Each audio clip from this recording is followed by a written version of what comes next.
कौन से कर्म के कारण हम मनुष्य बने हैं, किस कर्म के कारण हमें यह मनुष्य का शरीर प्राप्त हुआ है, इसका उत्तर है आयु कर्म। आज हम आयु कर्म के बारे में विस्तार से जानेंगे। हम पिछले कुछ वीडियो से कर्म के विषय पर चर्चा कर रहे हैं और 8 कर्म हैं: ज्ञानावर्णीय, दर्शनावर्णीय, मोहनीय, अंतराय, आयु, नाम, गोत्र और वेदिनीय। पिछले 5 वीडियो में हम कर्म और कर्म के 4 प्रकार के बारे में चर्चा कर चुके हैं। आज की वीडियो में हम 5वां कर्म आयु कर्म के बारे में चर्चा प्रारंभ करते हैं। चैनल पर यदि नए हैं तो चैनल को सब्सक्राइब कर दीजिए। आयु कर्म। कर्म 8 प्रकार के हैं, उनको 2 भागों में विभाजित किया जाता है: ज्ञानावर्णीय, दर्शनावर्णीय, मोहनीय और अंतराय। ये 4 घातिया कर्म हैं और 4 घातिया कर्मों की चर्चा हम पहले से कर चुके हैं। और शेष जो 4 हैं उन्हें अघातिया कर्म कहते हैं। उनके नाम हैं आयु, नाम, गोत्र और वेदिनीय। तो आज से हम अघातिया कर्म की चर्चा प्रारंभ करते हैं। उसमें पहला कर्म है आयु कर्म।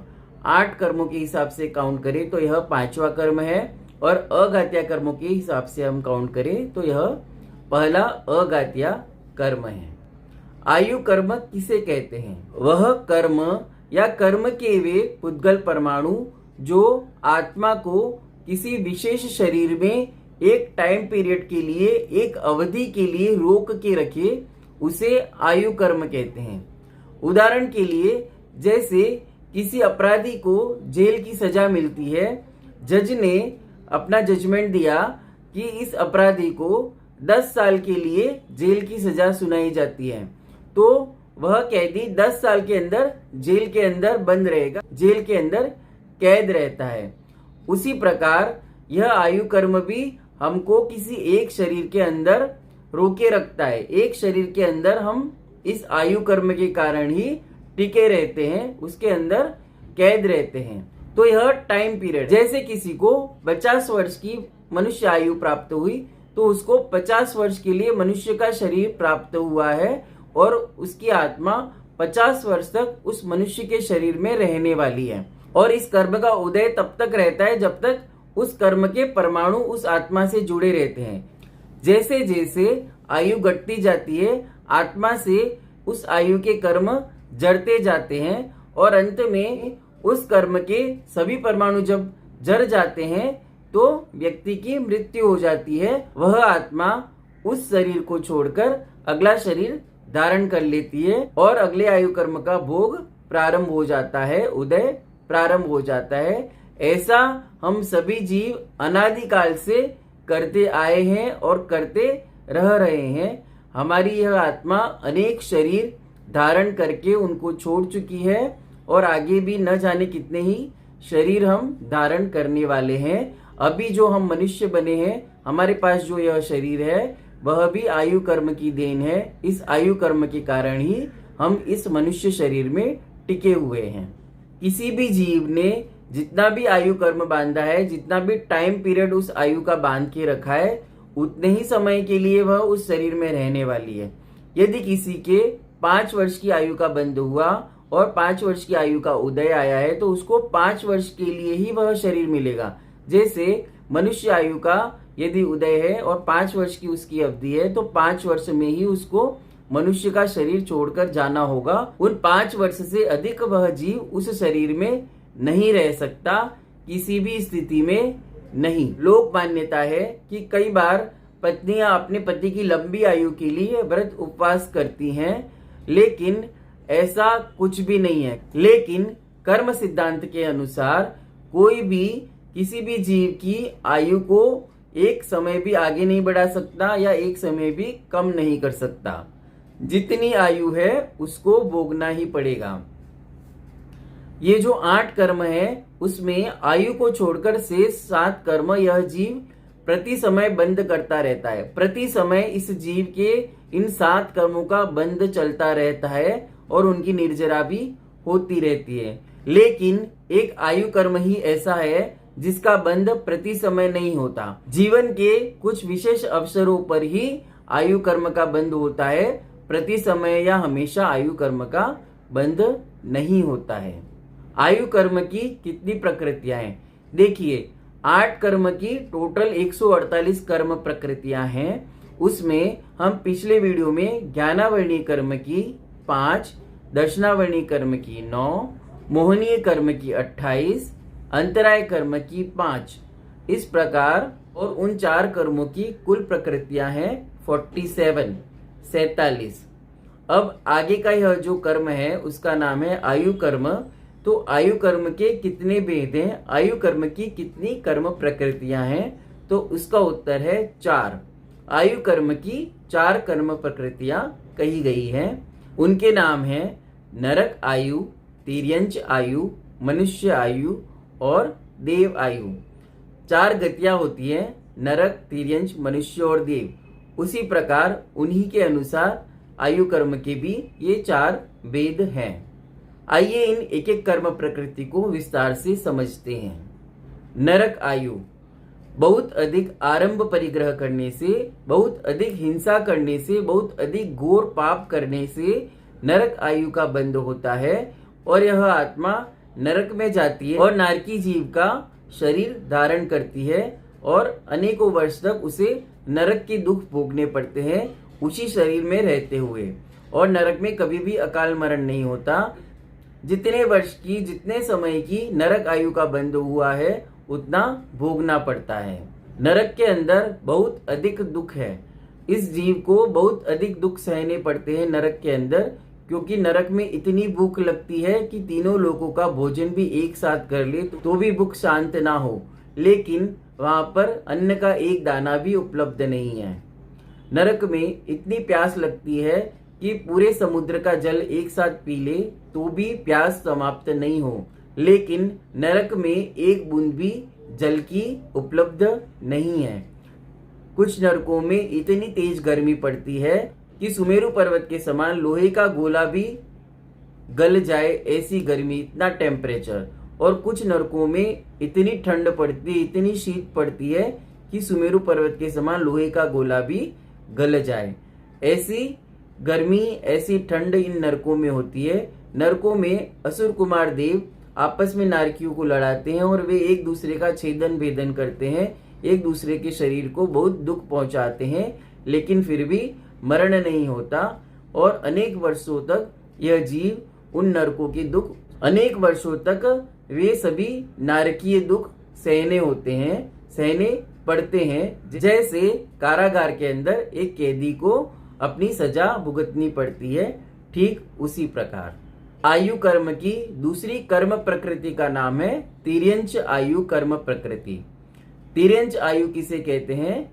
देव, मनुष्य और नारकी को छोड़कर जितने भी जीव हैं वे तिर्यंच आयु में हैं।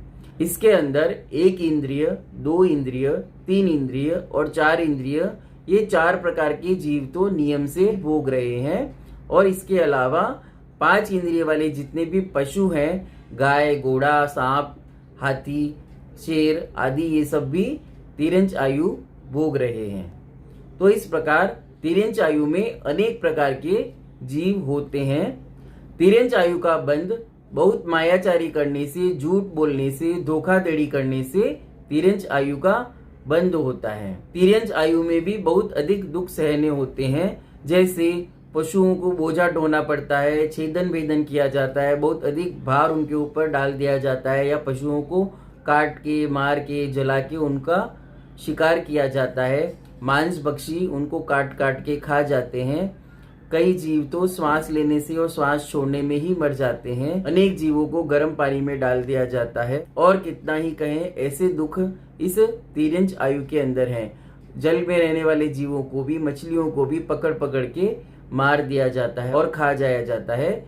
ऐसे अनेक दुख हैं इस तिर्यंच गति के। और तिर्यंच गति में जाने वाले सभी जीव तिर्यंच आयु कर्म प्रकृति के कारण ही तिर्यंच गति में जाते हैं, तिर्यंच के शरीर को धारण करते हैं। आयु कर्म की तीसरी कर्म प्रकृति का नाम है मनुष्य गति आयु कर्म। मनुष्य गति आयु कर्म के उदय से जीव को मनुष्य का शरीर प्राप्त होता है। कषायों की मंदता, दया, करुणा आदि के कारण जीव के मनुष्य आयु का बंध होता है। मनुष्य गति में भी अनेक दुख हैं। चूंकि हम स्वयं मनुष्य हैं, हम स्वयं ही इसका अनुभव कर सकते हैं कि मनुष्य आयु के कारण जीव को कितने दुख और कितने सुख का अनुभव करना होता है, सुख दुख भोगने होते हैं।